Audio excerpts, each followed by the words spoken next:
Hello दोस्तों, आपका स्वागत है हमारे YouTube चैनल में। मेरा नाम अनीशा है। मेरे परिवार में मैं मेरे हस्बैंड रहते हैं। मैं एक हाउसवाइफ हूँ और मैं बाहर जाते वक्त हमेशा हिजाब करती हूँ। मेरी उम्र 30 साल है और मैं दिखने में बहुत ही गोरी और सुंदर हूँ। मेरी शादी को 3 साल होने को आ रहे थे, पर मुझे बच्चा नहीं हो रहा था। अब मेरे ससुराल वाले मुझसे बार बार एक ही रट लगाए हुए पीछे पड़े थे कि हमको दादा दादी कब बनाओगी। इस बात से मैं बहुत तंग आ चुकी थी। हम दोनों शौहर बीवी ने बहुत बार अलग अलग कई डॉक्टरों को भी दिखाया, पर कोई असर नहीं हुआ।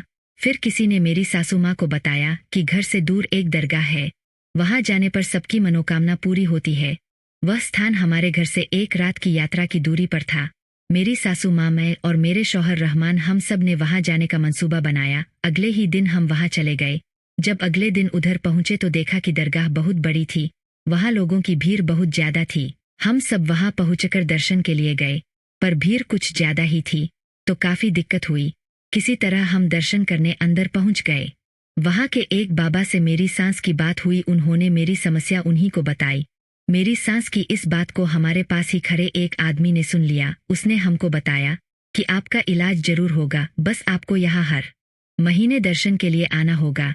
क्योंकि मैंने उस वक्त बुर्का पहना हुआ था पर अपना चेहरा खुला रखा था, वह आदमी बार बार मुझे ही देख रहा था। मैंने उसको देख लिया था, पर मैं उसको देखकर नजरअंदाज कर रही थी। उस आदमी की बातन सुन मेरी सांस उसकी हाँ में हाँ मिला रही थी। उसने जब तक हम वहां थे हमारी बहुत मदद की। हम वहां 3 दिन तक रुकने वाले थे, इसलिए उसने हमको दरगाह से नीचे उतरकर उधर बनी एक सराय में हमको रहने के लिए एक कमरे का इंतजाम कर दिया था। वहां ज्यादा कमरे नहीं थे, बस जानने वाले लोगों को, और वह भी सिर्फ VIP लोगों को दिए जाते थे। उस आदमी की वहां अच्छी पहचान थी, इसलिए उसने हमको वहां कमरा दिलवा दिया।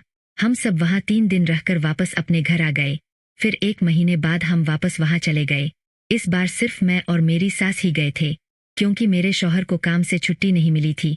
हम दोनों वहां रात में पहुंचे और उस दरगाह के आदमी से मिले। उसने हमको वहां कमरा दे दिया और हम दोनों सास बहू वहां खाना खाकर सोने की तैयारी करने लगे। मैं सोने से पहले वहां बाहर बाथरूम चली गई। उस वक्त मैंने अपने साथ लाया हुआ गाउन पहना हुआ था और ऊपर दुपट्टा पहना हुआ था। रात के 10 बजने को थे, तभी वह आदमी मुझे बाथरूम के पास दिखा। वह मुझे देखकर मुस्कुराते हुए करीब आ गया और मुझसे बात करने लगा। वहां बाथरूम वहां रुकना पड़ा। उसका नाम शहनाज था और वह देखने में 35 साल की उम्र का था। दिखने में काला था, पर उसकी बॉडी काफी अच्छी थी।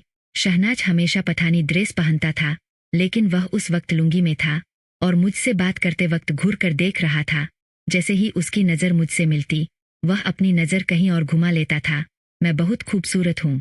मेरे शौहर किस्मत वाले हैं कि उन्हें मेरी जैसी खूबसूरत लड़की मिली, और भी ना जाने क्या क्या, जिसे सुनकर मैं बार बार उसको थैंक्स बोल रही थी। जल्दी से मैं बाथरूम में जाकर वापस अपने कमरे में आ गई। मेरी सास ने मुझसे से पूछा कि आने में देर क्यों हुई। मैंने उनको बताया कि बाथरूम में पहले से कोई गया हुआ था।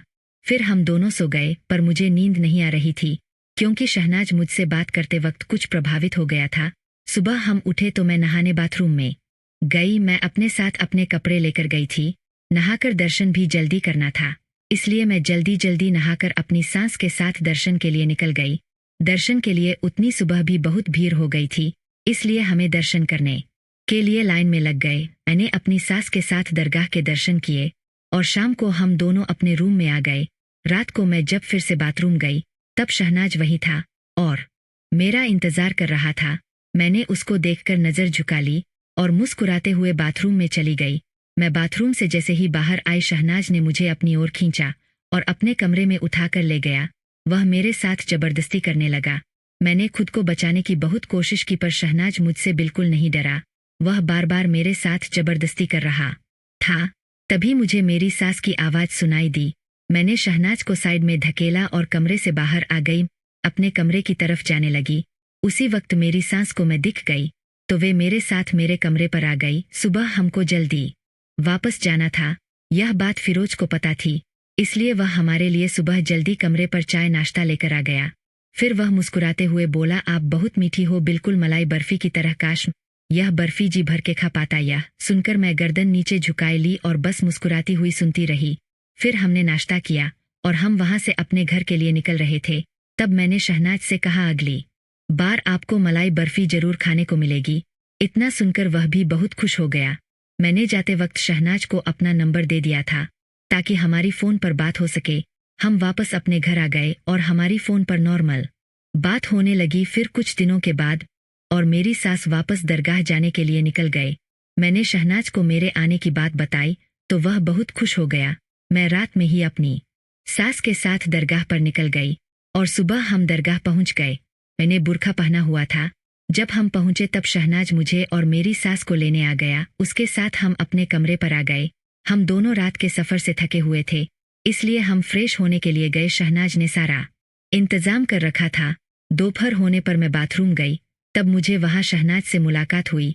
उसने मुझे एक मिठाई दी और कहा, यह मिठाई अपनी सास को खिला देना, इसमें नींद की दवाई मिलाई हुई है, वह सुबह तक उठेगी नहीं। मैंने गर्दन को हिलाकर हामी भरी और बाथरूम में चली गई। अपनी सास के साथ दरगाह पर जाकर दर्शन किए और शाम को हम अपने रूम पर आ गए और मैंने अपनी सास को दरगाह पर मिला प्रसाद बोलकर लड्डू खिला दिया। थोड़ी देर बाद मेरी सास सो गई। मैंने उनको हिलाकर देखा पर वे गहरी नींद में सो रही थी, इसलिए मैं उनको वही रूम में सोता छोड़कर शहनाज के पास चली गई। उस रात मैंने पिंक कलर का पंजाबी सलवार सूट पहना हुआ था। मैं शहनाज के रूम के पास पहुंची तब वह बाहर ही खड़े रहकर मेरी राह देख रहा था। शहनाज ने अपने रूम का दरवाज़ा खुला रखा था। मैंने यहाँ वहाँ देखा और झट से उसके रूम में घुस गई। फिर आप जानते ही होंगे कि क्या हुआ होगा। फिरोज ने मुझे जो सौगात दी थी, जिसकी वजह मैं उसकी दीवानी भी हो गई थी, इसके अलावा मेरी सुनी गोद भी उसी ने हरी भरी की थी। दोस्तों, यह कहानी काल्पनिक है। इस कहानी से किसी को कोई भी दुख पहुंचाना तो दोस्तों आप वह कहानी कैसी होगी आप